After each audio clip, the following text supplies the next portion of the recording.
പാലാ നഗരസഭാ ചെയർപേഴ്സൺ ദിയ ബിനുവിനും MLA Mani C കാപ്പനും ടീം UDFന്റെ ശക്തമായ പിന്തുണയും സംരക്ഷണവും ഉണ്ടാകുമെന്ന് പ്രതിപക്ഷ നേതാവ് VD സതീശൻ.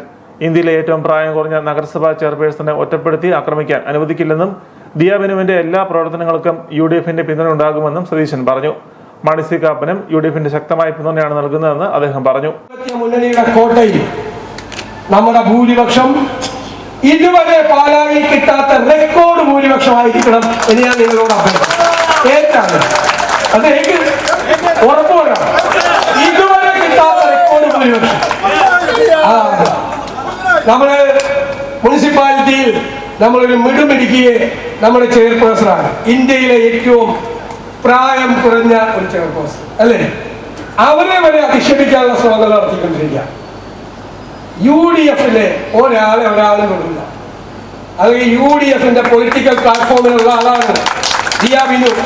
അത് ഞങ്ങൾ പ്രൊട്ടക്ട് ചെയ്യും, എല്ലാ സംരക്ഷണവും കൊടുക്കും. നമ്മുടെ പൊളിറ്റിക്കൽ പ്ലാറ്റ്ഫോമിൽ നിൽക്കുന്നതാണ്. ഒരാളും ആക്രമിക്കാൻ വരണ്ട, ഒറ്റ തിരിഞ്ഞ് ഞങ്ങളെ കൊച്ചിനെ ആക്രമിക്കാൻ ആരും വരണ്ട. സംരക്ഷിക്കാൻ ഞങ്ങൾ എല്ലാവരും സംരക്ഷണത്തിന്റെ കവചം ഒരുക്കി കൊടുക്കും. അത് മാണി സി കാപ്പന്റെ അടുത്തേക്ക് ആരും വരില്ല.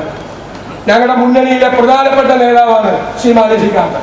എല്ലാവരും ഇപ്പോൾ അസംബ്ലിയിൽ ചോദിക്കുന്നത് കേസിൽ മന്ത്രിമാര് ചോദിക്കുന്നത് ഇതെന്താ, പല പാർട്ടികൾ കൂടിയ മുന്നണിയിൽ ഒരു പാർട്ടിയെ പോലെയാണല്ലോ പ്രവർത്തിക്കുന്നത്. ഇപ്പൊ UDF അതാണ്, ഒറ്റ പാർട്ടിയെ പോലെയാണ് പ്രവർത്തിക്കുന്നത്. അതാണ് ടീം UDF. ഒരവസരവും ഇല്ലാതെ ഒരു ടീമായി പ്രവർത്തിക്കുന്നു. ഇന്ത്യ രാജ്യത്ത് മുന്നണി രാഷ്ട്രീയത്തിന് മാതൃകയാണ് കേരളത്തിലെ UDF. മാണി സി കാപ്പൻ കഴിഞ്ഞ തവണത്തേക്കാൾ മികച്ച ഭൂരിപക്ഷത്തോടെ വിജയിക്കും. കാപ്പന് ഏറ്റവും ഭൂരിപക്ഷം ഉറപ്പാക്കാനുള്ള ശക്തമായ പ്രവർത്തനം നടത്തണമെന്ന് അദ്ദേഹം പ്രവർത്തകരോട് ആഹ്വാനം ചെയ്തു.